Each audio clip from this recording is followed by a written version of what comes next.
ಈ ಜಾಗದಲ್ಲಿ ನೀವು ಕೂತ್ಕೊಂಡು ಹರಟೆ ಹೊಡಿದ್ರಿ, ಇಲ್ಲಿ ಮದುವೆ ಮುಂಜೆ ಮಾಡಿದ್ರಿ, ದೇವರ ಉತ್ಸವಗಳು ನಡೆದಿದ್ವು, ಆಮೇಲೆ ಸಭೆ ಸಮಾರಂಭಗಳು ನಡೆದಿದ್ವು. ಇನ್ನು ಮುಂದೆ ಇಲ್ಲಿ ಫ್ಯಾಕ್ಟ್ರಿಗಳು ಬರ್ತವೆ, ಆಮೇಲೆ IT ಹಬ್ ಅಂತ ಬರುತ್ತೆ, ಏರೋಪ್ಲೇನ್ಗಳು ಎಲ್ಲ ಬರ್ತವೆ ಅಂತೇಳಿ ಸರ್ಕಾರ ಹೇಳ್ತಾ ಇದೆ.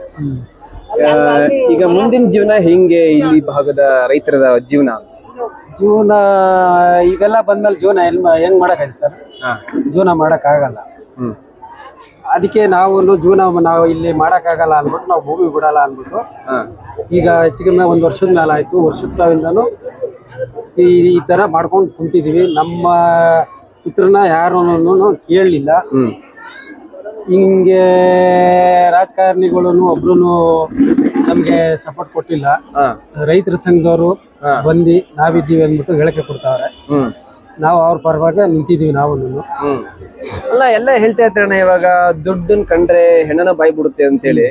ನೀವು ರೈತರು ಹಾಗಲ್ಲ, ನೀವು ದುಡ್ಡು ಬೇಡ, ನಮ್ ಜಮೀನ್ ಬೇಕು ಅಂತ ಹೇಳ್ತೀರಾ, ಮತ್ತೆ ನಾವೇ ಬೇರೆಯವ್ರಿಗೆ ಕೆಲಸ ಕೊಡ್ತೀವಿ ಅಂತ ಹೇಳ್ತೀರಾ, ಅನ್ನ ಕೊಡ್ತೀವಿ ಅಂತ ಹೇಳ್ತೀರಾ. ಅದು ಎಷ್ಟು ತಾಕತ್ ಇರ್ಬೇಕಾದ್ರೆ ಯಾಕೆ ಮತ್ತೆ ಜಮೀನನ್ನ ವಶಪಡಿಸ್ಕೊತಾರೆ? ಅವರು ಗ್ರೇಟರ್ ಬೆಂಗಳೂರು ಮಾಡಕ್ಕೆ ವಶಪಡಿಸ್ಕೊತಾವ್ರೆ. ನಾವು ಬಿಡಲ್ಲ ಅಂತ ನಾವು ಈಗ ನಮ್ಮಲ್ಲಿ ಇಲ್ಲಿ ಸರ್, ಈಗ ನಮ್ಗೆ ಮೇಯ್ನ್ ಏನು ಅಂದ್ರೆ ಜೀವನ ರೇಷ್ಮೆ, ಮೇಯ್ನ್ ಹಾಲು. ಈಗ ನಂದೇ ಉದಾಹರಣೆ, 20 ದಿವಸಕ್ಕೆ ಒಂದು ಬೆಳೆ ಮಿನಿಮಮ್ ಒಂದು 40,000 ರೂಪಾಯಿಂದ 50,000 ರೂಪಾಯಿ ಮಿನಿಮಮ್. ಒಂದು 3 ದಿವಸ 4 ದಿವಸ ಆಳು ತಗೋತೀವಿ ಅಷ್ಟೇ. ಇದ್ದುದೆಲ್ಲ ನಾವೇ ಮಾಡ್ಕೋತೀವಿ. ಹೈನುಗಾರಿಕೆನೂ ಅಷ್ಟೇನೆ, ಎಲ್ಲ ನಾವೇ ಮಾಡ್ಕೋತೀವಿ. ಅದರಿಂದ ನಮ್ಗೆ ಯಾವ ಫ್ಯಾಕ್ಟ್ರಿನೂ ಬೇಡ, ಏನು ಬೇಡ ಅಂತ ಅಂದ್ಬಿಟ್ಟು ನಮ್ಮ ಭೂಮಿ ಇದ್ರೆ ನಾವು ಜೀವನ ಮಾಡ್ಬೋದು. ನಮ್ಮ ಮಕ್ಕಳು ಮೊಮ್ಮಕ್ಕಳು, ಈಗ ನಮ್ಮ ತಾತಿರು ನಮ್ಮ ಅಪ್ಪತಿರು ಉಳಿಸವ್ರೆ, ನಾವು ಉಳಿಸೋರೆ ನಮ್ಮ ಮಕ್ಕಳಿಗೆ ಇನ್ನೊಬ್ರಿಗೆ ಹಂಗೆ ಆಯ್ತದೆ ಅಂದ್ಬಿಟ್ಟು ನಾವು ಭೂಮಿ ಕೊಡಲ್ಲ ಅಂದ್ಬಿಟ್ಟು ನಾವು ಮಾಡ್ತೀವಿ.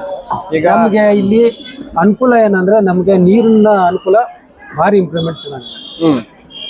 ಅದರಿಂದ ನಮ್ಗೆ ಭೂಮಿ ಕೊಡಕ್ ಇಷ್ಟ ಇದೆ. ಇಲ್ಲಿ ಸರ್ಕಾರ ಅಭಿವೃದ್ಧಿ ಮಾಡೋದ್ ಬಿಟ್ರೆ ಬೇರೆ ಯಾವ ಭಾಗದಲ್ಲಿ ಮಾಡ್ಬೇಕು? ಕರ್ನಾಟಕದ ಯಾವ ಭಾಗದಲ್ಲಿ ಮಾಡ್ಬೇಕು ಅಂತ ಸರ್? ಈಗ ಬರಡ್ ಭೂಮಿ ಅಂತ ಇದೆ ಅಲ್ಲ ಸರ್, ಆ ಕಡೆ ಹೋಗಿ ಮಾಡ್ಕೊಳ್ಳಿ ಬಿಡಿ ಸರ್. ಬಳ್ಳಾರಿ, ಯಾದಗಿರಿ, ಗದಗ ಆ ಕಡೆ ಹೋಗಿ ಮಾಡ್ಕೊಳ್ಳಿ ಬಿಡಿ. ಇಲ್ಲಿ ಎಲ್ಲ ನಮ್ಗೆ ಅನುಕೂಲ ಚೆನ್ನಾಗದಲ್ಲ.